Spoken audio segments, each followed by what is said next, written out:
Yes. Right. And now I will start live streaming. Over to you. Okay, thank you so much for the invitation and welcome to everyone. So as mentioned, I'm Richard Palmer, currently living and working in France. And I'm here to share with you in this series of webinars on how to eccentrically teach series of webinars on how to foreign languages. Series of webinars. All right, where's my screen? So we're just going to do a quick, for those who are on Zoom live, just a quick tour of the room to see who is in the room. So you could just put in the chat. So Richard Palmer, so I work with students from different ages. So I work with teenagers, I work with university students. I also do some adult learners, and I also work with business customers who are doing business English on the job training. So for you, those who are on Zoom, could you just put in the chat the level of learners you work with and maybe where you're from, if you're interested in that, so we can see or have an idea of who's with us. So I'll just leave you to type in the chat where you're from and or where you're at now and the level of learners you work with. By the way, don't worry about new incomers. Okay. I will be letting them in. There are all kinds of situations, so I am controlling this. Don't worry about it. Not a problem. I'll share another document that I want to.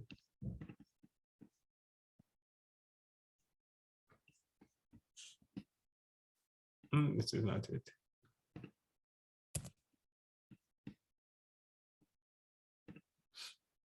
All right. Are we getting some comments in the chat as yet? Yes, of course. Yeah, where are people from?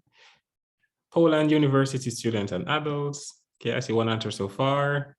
Don't be shy, the others. Okay. Oh, Michael Connolly, France, higher education, A2, C1.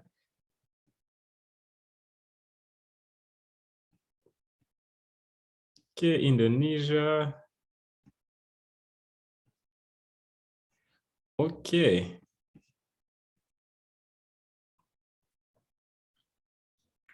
Let's see, where's my slide? Yes.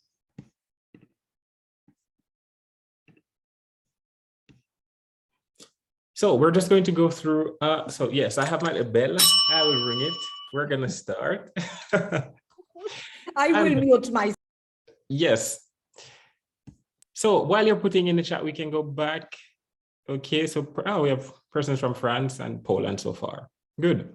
So we're gonna go through the 8 points that we're gonna go talk about today. I'm going to randomly call on someone, and in 20 seconds, I just want you to say what comes to your mind when you hear this point. So this is what we're gonna be looking at in my chat today. So the first point is my screen. Yes. Oh no. So let's look at the first one. Make content relatable. So these are the pointers I'm going to be speaking about. How to be an eccentric teacher, how to teach languages in an eccentric way. And the first point is make content relatable. So could we have, is this Melcha? When you hear make content relatable, what comes to mind? I'm sorry if I'm not pronouncing your name correctly. No? Margarzata, would you like to share?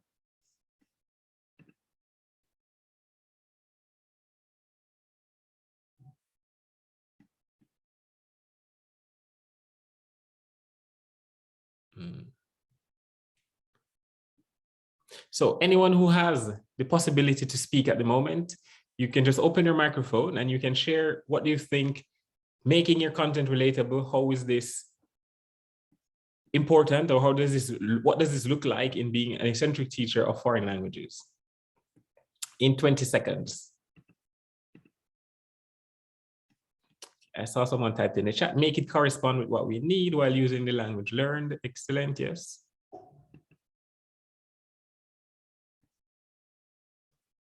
Mrs. Vania, you're speaking.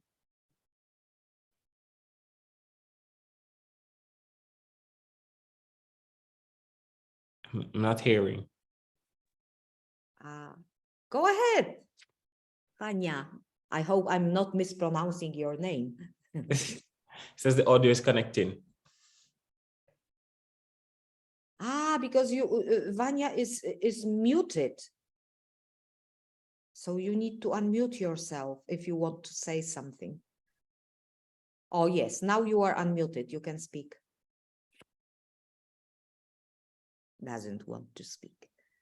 Thank you. I just want to listen. Okay. Okay, no problem. So the next one, okay, is low affective filter. So might as well, since I will change the idea, just do the slides and see how that works. Yes. So we've looked at who's in the room. So the 8 points in 20 seconds, we're going to skip that part. I'm just going to talk about my 8 points that we're going to be mentioning. So make the content relatable. So this is generally, as we would have mentioned, making the content relatable to what the learners are doing and to what their future professions or future studies may lead into, or relatable to them in the moment. So depending on the age group that you work with, it looks like making what they're learning now relevant to their progress. So maybe they need to learn to count. Maybe they need to learn the days of the week. Maybe they need to learn how to respond to an email. Maybe they need to learn how to classify documents. So making the content that you are teaching in your classroom relevant to the students in terms of their experience and also their future professions. I work with a lot of professionals and university students. And so for me, it's really important to what they're learning now is something that they're going to actually see in maybe the workforce that they go into or in a business meeting, for example. So it's really important to making the content relevant, not just teaching general English to the point that the students are overwhelmed, but they need to see this relevancy, the relevancy of what they're learning in class and how it is that they can apply it when they leave your classroom. And how we can do this is ensure that pedagogical liberty. In France, we talk about this a lot. You're free to create your classes and to do what well, basically what you want with your classes and in your classes, not so much someone over your shoulder watching you, what do you do, where's your lesson plan and so on.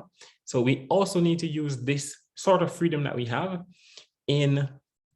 with discretion. So not because we have the freedom to present in the way that we want or to present the information that we would like to, the topics that we would like, we're just going to randomly place topics here because we're comfortable and I feel like doing this. We really need to have some discretion in how it is that we're going to make the content relatable and also how it is that the content is going to be presented. This is what really makes us one of the teachers that the students remember and one of the classes that the students love attending because the teacher uses a lot of discretion in what it is that is presented and how it is that the information is presented. And the final point under this is to listen to the students. And listening to the students may also mean not listening exactly to what they say, but also to what they don't say. This could be an interesting part of how you make the content relatable to them. So for example, my students, sometimes I follow them on LinkedIn or on different platforms that they have in the universities, and I see what they like or what they may message in the group. And I say, okay, this is something that is interesting to this particular group of students. This is something that's interesting to this particular client that I have. So I try to say, okay, let's do this in the next session, or let's talk about this topic. So listening to the students is an important way in how we can make content relatable and also make a mark on the student in terms of the content that we are relating to them. So with my students, I generally use these two hashtags. This is PAQ and PST. So PAQ is please ask questions, because I want to know or to get from them a sense of, are we clear? Is it making sense? Is this relevant to you? So we ask questions and we find out how it is that the content is progressing. And PST is for please send topics. So generally closer to the end of the semester or even at the beginning, I tell the students, if there a topic that you would like to learn, is there something that you'd like to discuss? Is there something that we didn't talk about, for example, if we already started the course? Is there something that we didn't mention or we mentioned it that you'd like to revise? So they send me some ideas of what it is that's something that they would have loved to see in the course or something that they would have loved to revise.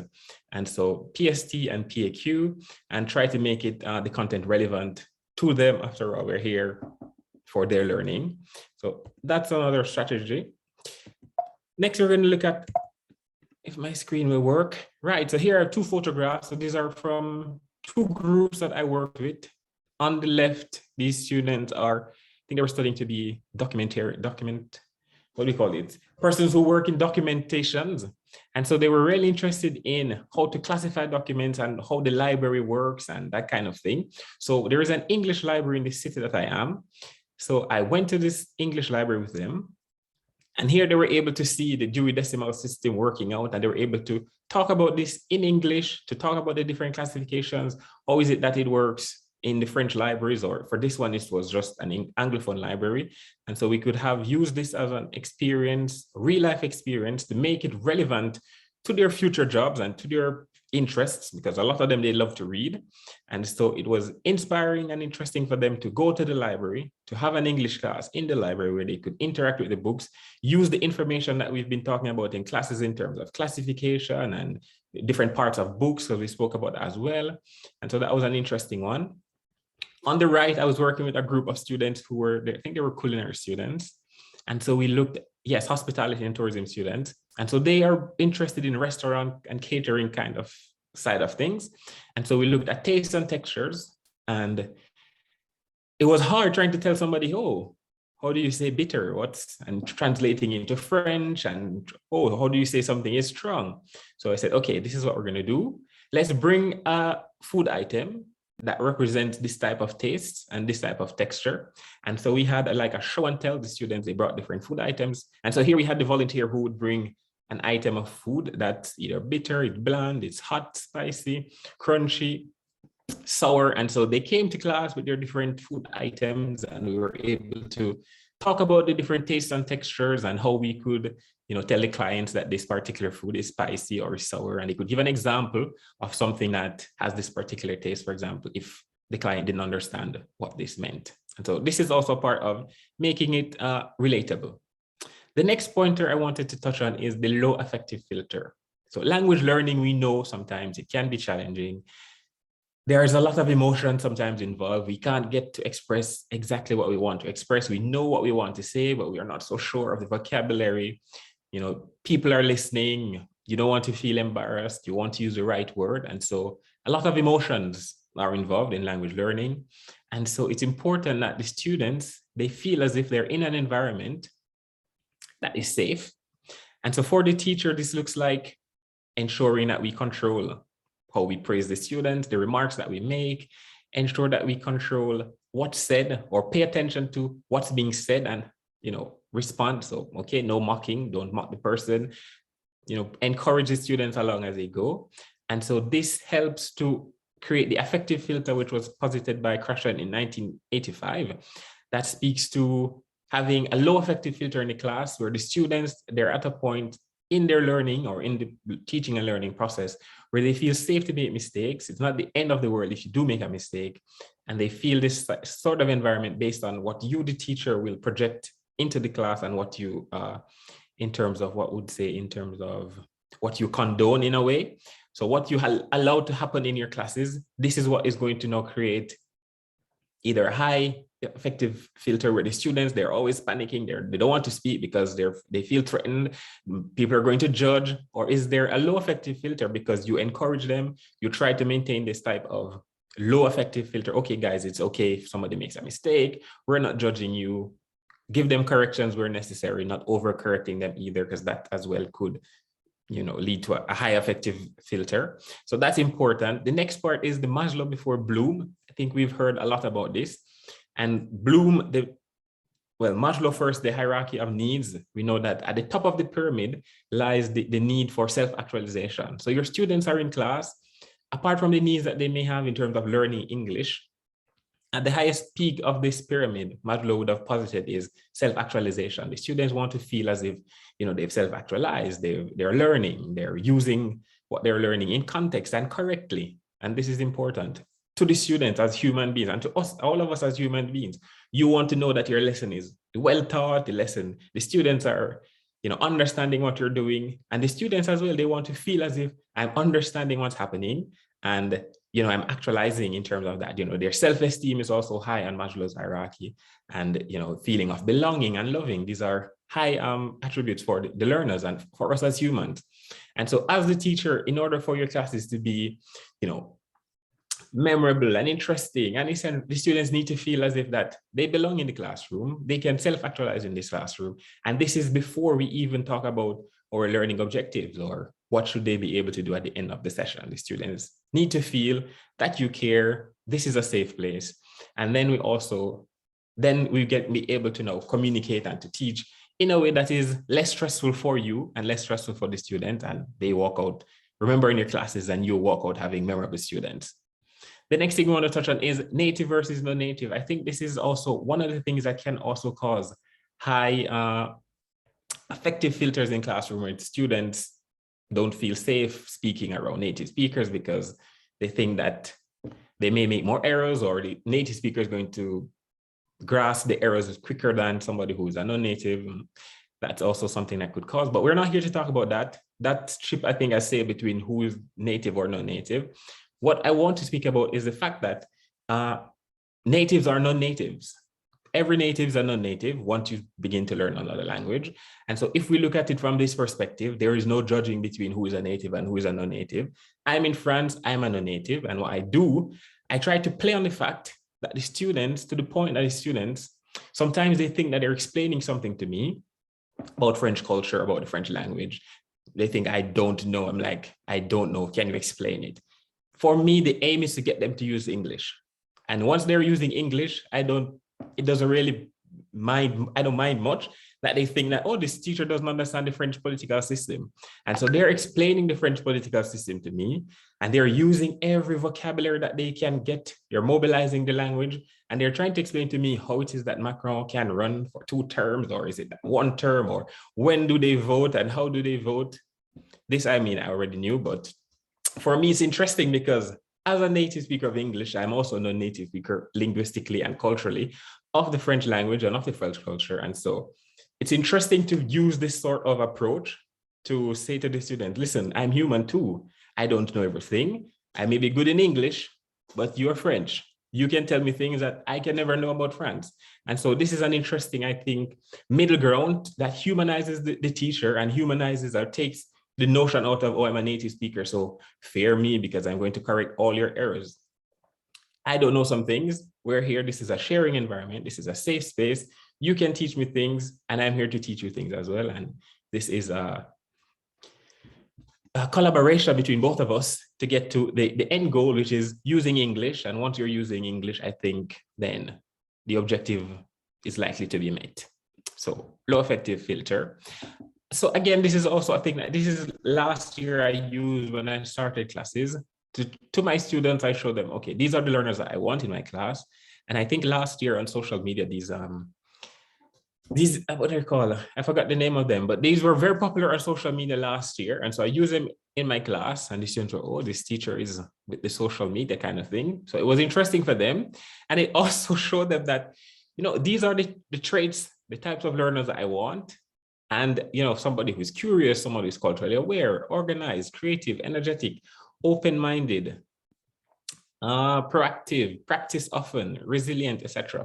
And this, I guess, from the get-go, started to create a sort of link with the students. So these are what I expect from you. So, there are expectations. So these are also something that you can have in order for the students to help them as well in your classrooms to make the most of their language learning.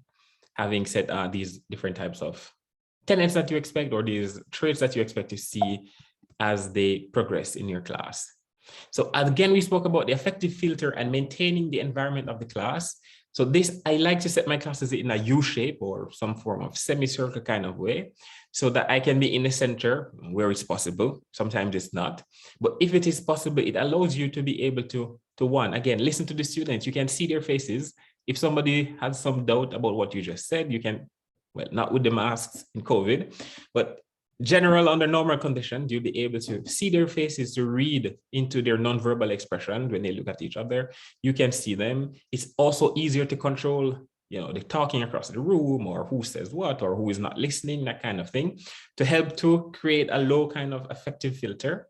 So this type of setup, if possible, is something that you can use to ensure that you have some sort of control of the class, and the affective filter that needs to be maintained, and paying attention to the students, listening to them, seeing their faces, etc.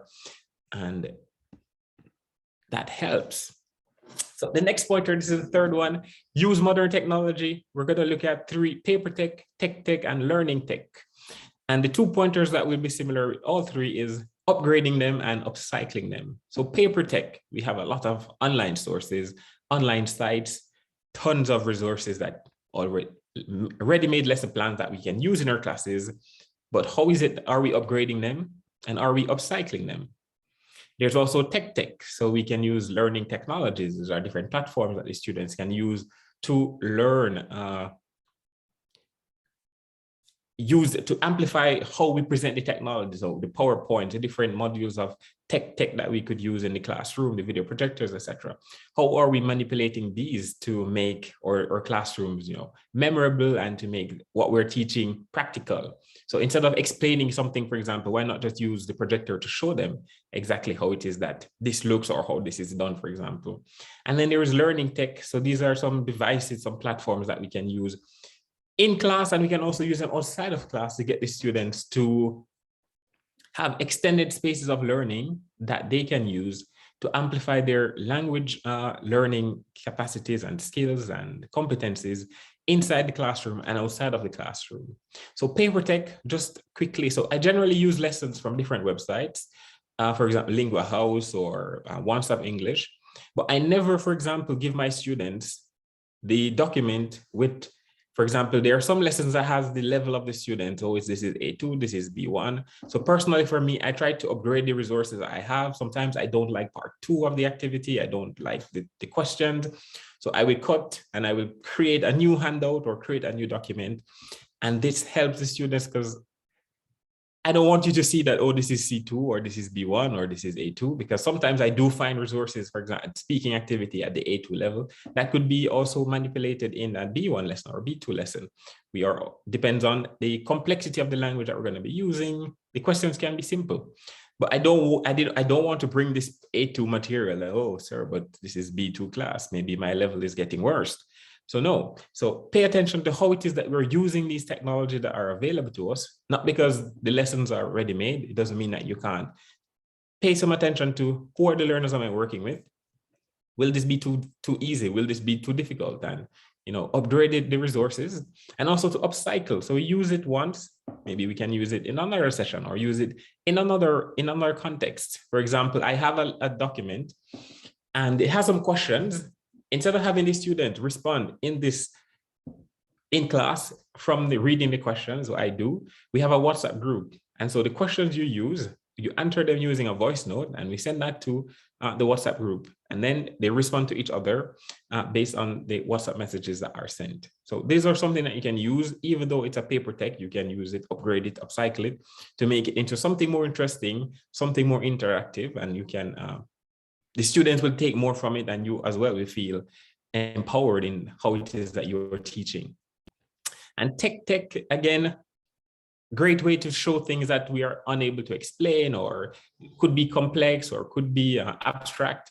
You're doing different things, for example, a tour of London or that kind of thing. Instead of explaining, oh, if you go now, you see Big Ben and you will see Buckingham Palace there.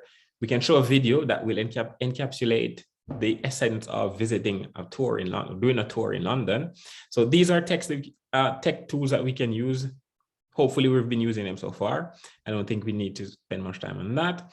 And learning tech. So these are also things that we need to pay attention to. They exist. And I think oftentimes we don't encourage, for example, Duolingo. This is something that we can encourage the student, depending on the level of the learner. We could use different universities, have different platforms, maybe different companies have different platforms that we can manipulate to give the students these opportunities to go online.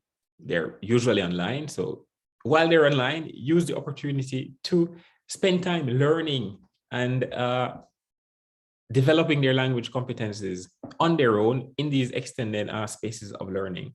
And so I think have some examples. For example, WhatsApp I use as a learning tool. So most of my classes, I try to create a WhatsApp group for the students. It's easier to communicate for me. I really despise sending loads of emails. So, and I usually have my phone on me, so why not? So I have a WhatsApp group with my professional number, of course, and we create WhatsApp groups. This group, I think we're looking at, this is a conversation group I had. So all of the communication, we went through voice notes. And so everything that we did, we communicated through voice note. And so this was a way to get them to speak without even realizing that, oh, I'm actually trying to develop my language competency of speaking.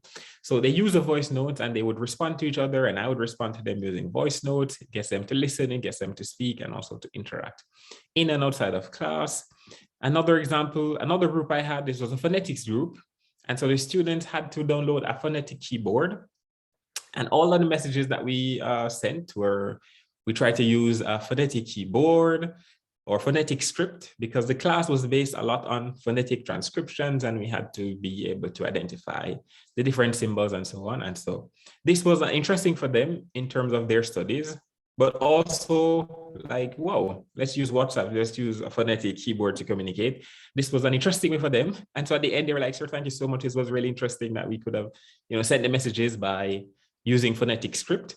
And at the end, they were more comfortable with using phonetic transcriptions and also citing errors in, no, this word doesn't look like the word. This should be a short I sound, or this is not a long I.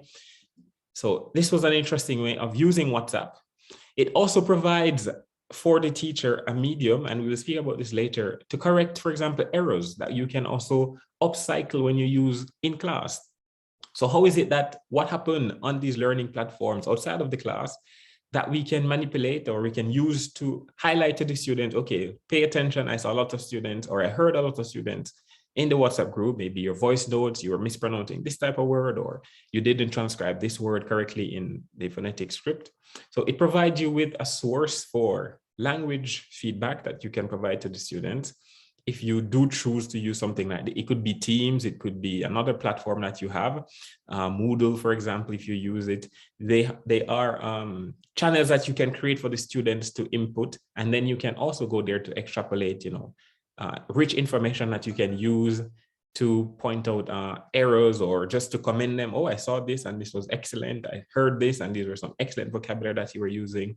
So it could be used for, to be upcycled and used later on in the class.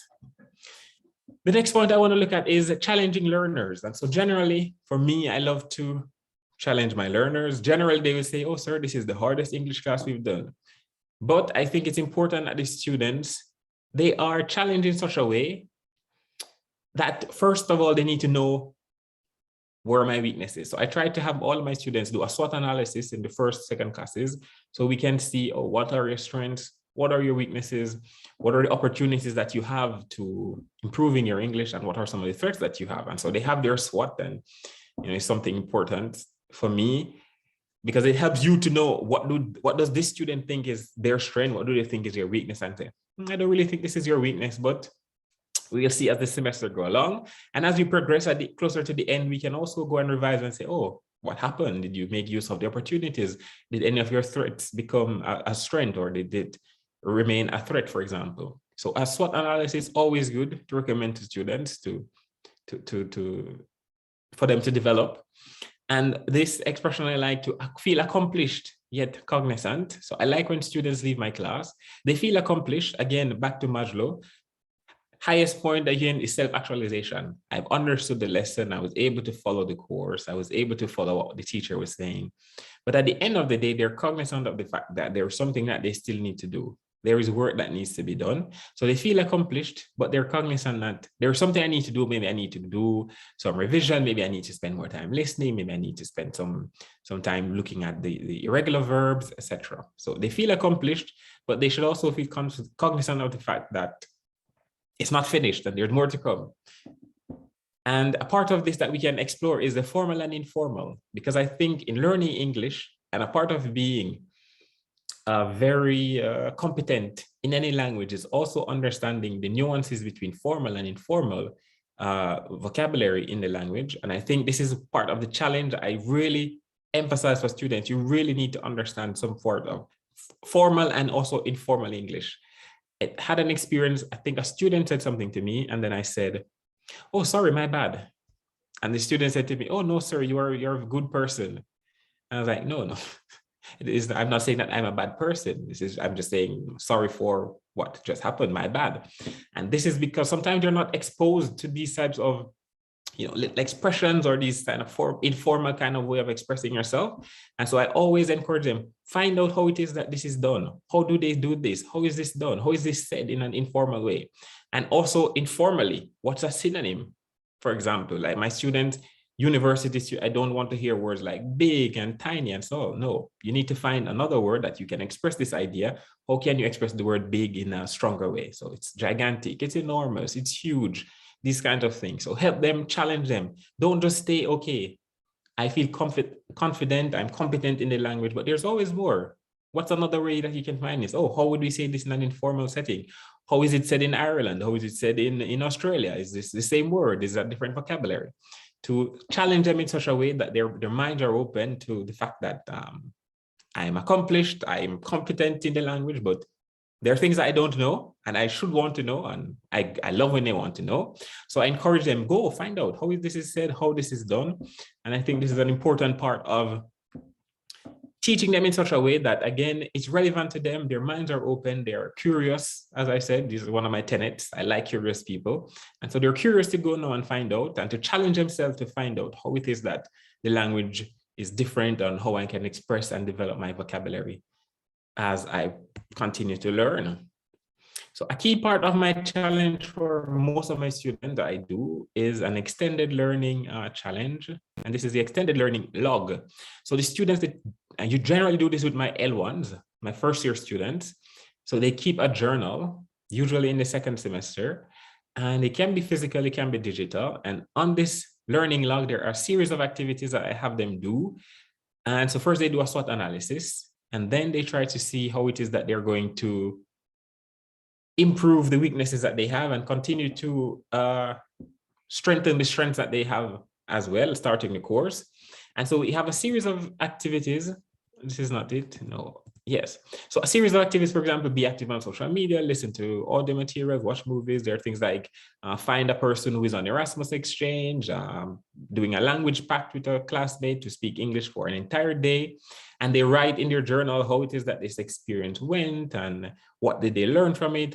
And so at the end, they produce a journal, which is usually a part of a percentage of their grade that they submit at the end of the course. And they generally they appreciate the task. I think there are 20 activities in total on the log, and they have to do minimum of 10 for the submission. And so generally they come back, most of them, they do 15 or about.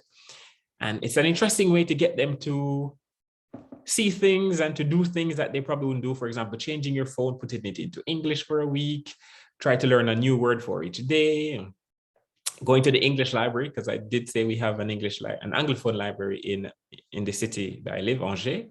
So I encourage them, go to the library, find a pen pal, somebody who's on an Erasmus exchange, have a conversation with them. In Angers, we also have a lot of international clubs. And so you can find people from English speakers who meet up on different nights.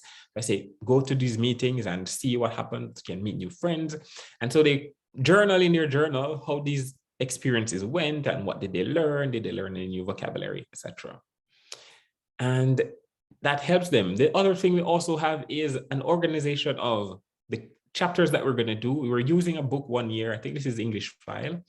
And so the lessons are organized in lessons chapter A1A to B, if you're familiar with this text, English file. And so at the end, I give them at the beginning, all of the chapters we're going to look at for the semester, for example. At the end, they add the skills. So is it oral production? Is it written production? Is it that kind of thing? Reading comprehension or written production? And they had some skills that they had to do, and these will also do in their journal. So after in class, we would look at the different things, the different vocabulary or grammar points, etc. When they went home, they have a task that they need to do, and this would do it in the journal. And so again, constantly engaged with the vocabulary, with the resources that we've been using, the vocabulary, etc. And we try to use different forms. So it could be not necessarily writing all the time, but sometimes it's to send a voice note to the WhatsApp group or to upload it onto Moodle, to create a video, to write something. So different forms of evaluative techniques to get them to use different, their different strengths again. Maybe they're stronger in speaking than in writing. And so the journal allows them to have a variety of activities that they can use to strengthen outside of class, really, their language progression. And so again, the lesson guide. So this is also something that I think is really, really important if we're going to teach in a meaningful way. The students need more guides, you know, so to be aware of what's happening. So I give them, again, a skeleton of what's going to happen. So in this lesson, we're going to look at the focus and what are the skills, and they are able to now prepare ahead of time before coming to class. I think this is something that's important sometimes, not to just show up in class and, oh, this is a topic, oh, you're not sure. If you give them ahead of time, they have time, the good ones, not all of them will prepare, but for the most part, they tend to prepare, they go and revise, or what do I need to look at in this chapter? What's coming up? Do I need to watch a video? Do I need to listen to something? Do I need to read the article before coming to class? Do I need to search for some vocabulary that I may not know in the text before coming to class? And so this is a good thing that we can use to encourage the students to stay on top of their language learning in terms of being organized and being proactive in terms of going and finding out information. And of course, encouraging them and guiding them on how to use it and to use these tools to their benefit. So these are some feedback, I think, on the journals. Yes. And so at the end, the journals. So these are some wonderful journals. There are some persons, different journals for different students. I think this one was an art student. Here we had this a sketchbook. So this student, they were doing fashion. And so in their journal, they had to keep samples of different materials. So it could be cotton, it could be corduroy, it could be silk, it could be that kind of thing. And we did discovering the names in English. So how would we say it in English? And then we went on to using modals, and then they had to know, write in their journals how they would take care of the different types of materials. So you should, you shouldn't, you can't, you must, etc. And so this was a practical way, again, of using relevant information to their profession, because again, they're doing a degree in fashion and management of fashion, I think. And so it's good for them to want to know these type of materials in English, but also to know how to talk about them, how to take care of the materials. And so we tied in the use of modals with these type of sketchbook. Again, so we have another app. This is called Alticia. This is at the university that I work. So the platform exists for all the students. They can use it. But I took the initiative to organize a competition around using the platform. It exists already. Once you're a student, you will have access to it. Most students don't use it, but I said, okay, how can I get my learners to target my learners to use this to their benefit? I said, okay, we're going to organize a challenge. These were my second year students. So over, I think it was 1 month, they had to go and complete the maximum number of units that they could have covered in the 1 month from the B2 C1 level. And so, it's a challenge. Again, the platform exists, it's there. Do they use it? Sometimes not. And so again, targeting the resources that we have at our disposal that may exist in our different universities could be a way to get the students to, again, develop personally outside of class, because this was not in class. And so they went and we had a top male, top female. I think the person did, 50 hours in 1 month. And so I gave them an award with the sponsorship of the faculty. But this, again, another way, it could be Duolingo. I've had colleagues who tell me that they have the students do Duolingo. And if you have this amount of XP, it could mean that you have an extra point. For example, it could mean that you don't have to do a particular assignment, etc. So it could be that we use these resources that already exist to intertwine into our language teaching and our processes. Another thing that we can use to make classes very interesting is, alluded to it earlier, culture. And culture, we can talk about big culture and little culture. And again, incorporate culture. So personally, I'm Jamaican. So I like to share with the students some things that are typically Jamaican. It could be some expressions, it could be some things that we do. And it could be interesting for the students. to grasp these kind of things that, you know, exist in another country that people do that, for example, seem completely normal in their culture, but could seem weird to the students. So it's good to raise awareness to these kind of things, or maybe some things that we do in some cultures could be offensive in other cultures. And a part of learning the language is also being aware of, okay, how do I respect other people's culture, being open-minded, but again, also being tolerant of what other people, and also being tolerant of what other people do. So personal and deliberate, we need to be personal and deliberate when teaching about culture, not just talk about the Eiffel Tower because it's France, and talk about drinking margaritas because we're teaching Spanish, but also being very personal, being deliberate. You as a person, as a teacher, you may have experienced this sort of culture shock or cultural exposure. You can share this in you know, a personal way. It could also be something that's foreign. I'm not Irish, but I love a St. Patrick's Day. So I will always talk about St. Patrick's, and we share about St. Patrick and so on. Talk about a foreign kind of thing. Accent is something that is also interesting that we can raise awareness to in the students. We all don't speak the same way, like people have different accents, and it's also even in the same country, people have different accents. And so it's interesting to highlight that, okay, I'm Jamaican, I'm not British, so I don't have a British accent, I don't have that kind of thing. And then we can also juxtapose. Can you identify a Jamaican versus an American? Can you identify a Canadian versus an American? Can you identify somebody who is from the north of France versus the south of France? And it's also important to also juxtapose it to their culture and let them see, okay, in France, this is what happened. So in Poland, this is what happened. But in other countries, this is what happened. And maybe in Poland, there are different accents and there are different traditional foods. We can talk about it. What's different? So we also really need to pay attention to incorporating culture, not in a way that it seems artificial, but I really like to do it in a way that it's seamlessly intertwined, I would say, into your classes, that the students, for example, I have my student now saying, my bad. So when something goes, my bad, my bad. Like this was not me going to say, oh, today I'm going to teach you how to use my bad. But this, you use it, and the students were able to generally seamlessly adapt to this sort of expression to say, oh, my bad, when something goes awry. So big C and little c, we want to look at surface culture. So generally, we've been looking at a lot of surface culture. And I think generally in language learning, we do emphasize the big C, and the food, the festival, the flags, the monuments, the language, etc. But the deep culture is what is missing sometimes. And oftentimes is what causes the confusions when we travel, and the miscommunications and the mishaps in terms of intercultural communication. And so I think this is also something that we need to pay attention to. The notions of courtesy and manners, the concepts of past and future, for example, in some languages, these are different. Justice and these kind of things. So it's really interesting how we incorporate these things. In Jamaica, we tend to do a lot of and So if something is correct, we say and if it's not correct, we say And so for my students, when we do corrections, for example, in groups, I tend to say, okay, if you agree with what the person said, everybody, And if the person is incorrect, we say, And so generally at first it's like, what is this? But for Jamaican, for me, this is really the norm. But for my students, it's interesting. And so it's something that you can incorporate. I think in French, for example, when I had my French teacher, she always say, up, allez, up. And I found it really interesting. But living in France now, I see people, they always use this up.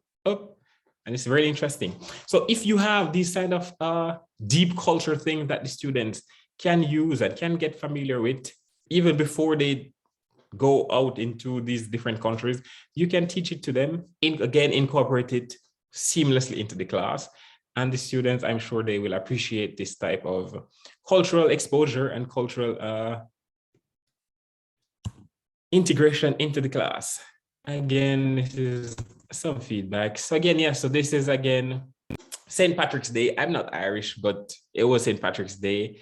And so the students, they had organized an event. And so with my colleagues, we went, and the students were there. And it's really interesting to see, okay, we can incorporate this type of events, even though I'm not Irish and it's a national event, we can talk about it, discuss it in class. These are ways that I try to target these type of events to incorporate them in it. It could be Thanksgiving, it could be St. Patrick's Day, it could be Christmas, how it's celebrated, for example. So these are things that we can strategically, I would say, highlight in the class and pay attention to ensure that we don't miss certain things and miss the opportunity to bring this to the students' awareness when they're learning the language, and also by extension, the culture of the language they're learning. Final part we're going to look at is provide meaningful feedback. So a part of teaching language in an eccentric way or in general, we need to provide feedback. And so we can have OCF, this is open class feedback, feedback on language, language upgrade, error correction, and praise. So with all this correction, we also need to remember praising the students. Giving feedback, it doesn't always have to sound like, oh, this is not good, this is not bad, but we can also praise them, give them feedback for what they have done. That's remarkable, what's good, that's great effort. And then we can do open class feedback, so general feedback with everyone and pointing out this. We don't want this error to repeat itself, so open class feedback. Feedback on languages could be on their personal essays. It could be, for example, in a message that they sent on the chat or on the channel. Language upgrade, again, emphasizing to the students that, okay, you know this word, you know big, but how can we get another word? How can we get a synonym? What's the antonym? What's the opposite? That kind of thing. What's an adjective from this noun? What's the adjective from this verb? What's the adverb? So stretching them in terms of a way of seeing things, not just in one way, but everything, how it's interrelated. So the verb, it could be a noun, it could be an adjective, there could be an adverb that comes from it. So opening their mind into, okay, I've used this word, but can I be able to identify if it's in another context, for example? So very important. And again, error correction, careful with how we correct error. Are we overcorrecting? We don't want to have a situation where the affective filter is too high. Correcting errors, when are we correcting the errors? Is it after an activity? Is it after every error that the student makes, or do we have a special time when we're going to address the errors? And again, don't forget praising the students and the different tools that we can use. So an eccentric approach, not just necessarily when the students are in class speaking, but we can use a different platforms. So for example, we have giving them feedback, writing. I give them their grades. I put a little thing, a poll on Teams, like to get a sense of how they feel about the grade that they got for their assignment. It could be correcting on Teams or on the document that they sent you, give them feedback.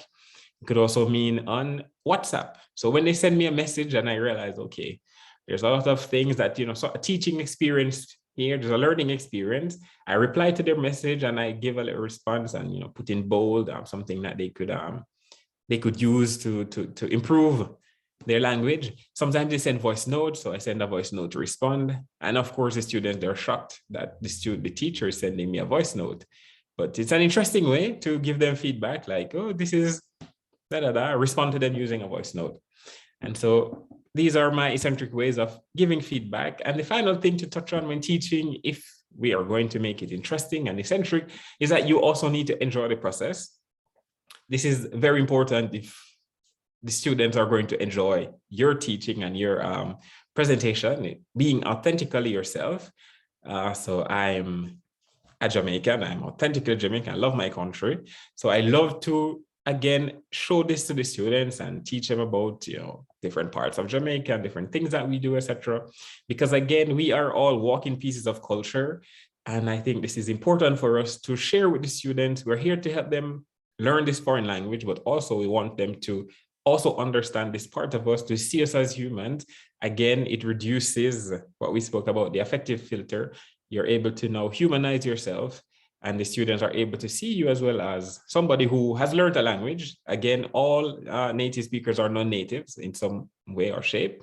And so it's important for the students to see that. And then finally, to set up the activities and let them run. So generally, I like setting up an activity. If you've done a CELTA, then you know about setting up the activities, giving the instructions, and leaving the activities, let them run. So I think sometimes being an eccentric part is not feeling stressed that the activity is taking so long. But once you're sure that the activity has been set up in a correct way and the relevancy is there and the challenge is in there and the language upgrade is possible and the feedback will come at the end of the activity, I say set up an activity, let it run, and I'm sure that the students will appreciate your your activity. The final point we want to touch at is shock the student. So again, random vocabulary. So I have students, I don't know, they said something about the car, for example. And I said, okay, let's go. What's this? Okay, to drive, but what's the thing we use? Oh, this is the steering wheel. In the back, we have the boot. Oh, we have this. So random vocabulary, things that they probably will never learn in class, or is not necessary to be learned at this present moment. But a student mentions a word and you just take it to go on a whole new learning experience that, oh, this is, for example, somebody sneezed and they say, oh, bless you. And I say, oh, what is this? It's to sneeze. And the other one, this is to cough. Oh, this is to that kind of thing. So random vocabulary, always interesting to teach the students. Games, again, important, can be interesting depending on the level of the learners. Music, you know, songs. I love to use songs. You take out some blanks, have the students filling the blanks. This will be a listening comprehension. And then we sing. It could be a karaoke. Virtually. So again, we also can pay attention to how can we engage the students virtually, even though we are in person. I mean, these students, I find they're very much still interested in this virtual aspect, having gone through some COVID experience. And so I still try to mobilize this virtual aspect of the class, because I know they will not be able to learn everything and to master everything, given if I see them 2 hours per week or twice per week. And treats, again, you can treat the students, depending on the level of the students. You can have some treats. And here at the end, we have some different, you know, it could be certificate, it could be, you know, games at the end of the session. It could be different outdoor activities that they could do, that kind of thing. So here my students, they were looking at, yeah, I think we're doing modals and that kind of thing for permission and so on. And they had to go outside and take selfies with different signs. And then we would come back and we would deliberate on what would this sign mean? Is it giving permission, or is it that kind of thing? What modal would we need to use in these situations? So it could be interesting way. Another way, having downtime. So we have morning tea and conversation. We bring tea and we have biscuits, and the students, they brought their thing. Again, here's my Jamaican gingerbread. So again, cultural integration, and also a way for the students to unwind and to reach the end of the semester and to say, okay, this was a good experience. And this is also a learning experience in terms of having tea or having this type of Jamaican gingerbread. And yes, again, this is another game. I gave them some coins. So we did it in cents. And so at the end of the activity, the students, they were able to win some cents. So these were 5 cents, 10 cents, 15 cents. And I had my jar of coins. And so at the end of the activity, the students, I gave them, you know, some cents. This was a young group. So for them, they probably would have got €2. I think this, if they had answered a lot of questions, they could get, I think, a maximum €250 or something like that. €5, I think. And so, but interesting for them, they were able to get some reward at the end of the session. And so it was an interesting way to teach. And so on this note, this is where I end my session on eccentrically engaging students in foreign language teaching and learning. Thank you so much for listening. And I hope what I said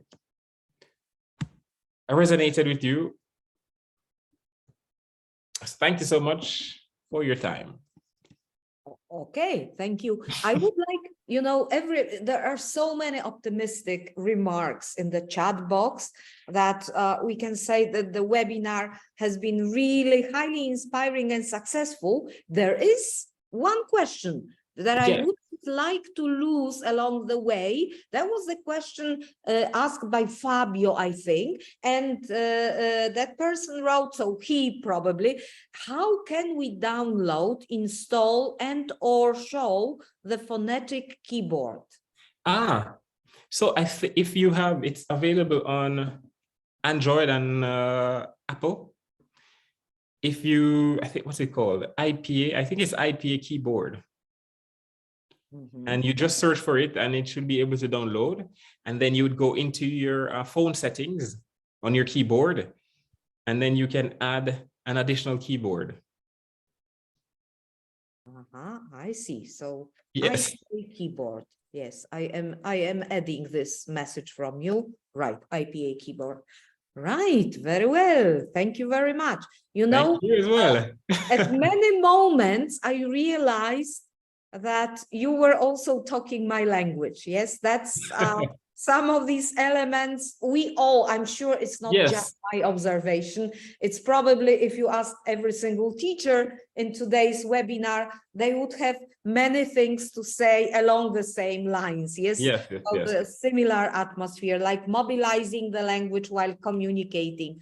Like you talked about listening to your students and telling them, I'm a human too. Yes, that's one of the techniques that I use in my language teaching, in our classroom, is what I call role reversal. Yes, Yes. so I sit at the back of the classroom, I become the student, they teach me, and they like it very much. Yes. You spoke about that U-shaped classes. Lucky you, because you know, many of my classes take place in kind of auditorium. So it's difficult, but we manage. Yes, swap positions. Yes, use the stairs in some kind of competition. Yes, so you start at the top of the stairs, and if you become the winner, you are in the position of a teacher at the bottom. Yes, so that can Nice. be enjoyable. And I like this element of shock that you referred to. Yes, games, music, virtually. Yes. You know, I would like, you showed the photos of your students, and that made me realize I also take photos, Nice. and they enjoy it. You know, one of the games that I use in my classroom is taking photos, of some kind of process that is taking place in the classroom behind the scene. Yes. And then putting the photos in chronologically, and then next week we try to decipher what they were thinking about and prepare virtual report. Yes, so kind of not virtual but visual, I meant. Yes, so Okay. what was she thinking at that moment? Yes, and that is a lot of fun, because that is, you know, real expression. They talk about each other. Yes, in a funny way. Also a good exercise for practicing diplomacy. Yes, how to Yes. decide not to hurt anybody. Yes, so I was really inspired by you. That brought to my mind the memories from what I've actually been doing, and you are the younger generation, you're doing the same, so you make me a happy teacher. Thank you very much for this webinar. And thank you for inviting me as well. We won't let you go that easily, so let's I will keep in touch with you. Keep in touch, sure. Yes, No, thank you very much. Is there anybody who would like to say anything? Because I wouldn't like to dominate everybody. There have been many participants, 24 participants of the webinar. So in mid-July, that is, you know, excellent result. So congratulations to you and to participants, and many positive comments. Anybody? Nobody wants to make a comment. I talk too much. Yes. Thank you once again, and let's keep in touch. Let's keep in touch. Bye-bye, everybody. Bye. Oh, I see that Florina has visualized herself. Nice to see you. Right. Teresia, yes, we have the whole world in this classroom. Okay, thank you very much. Let's close the webinar. Bye.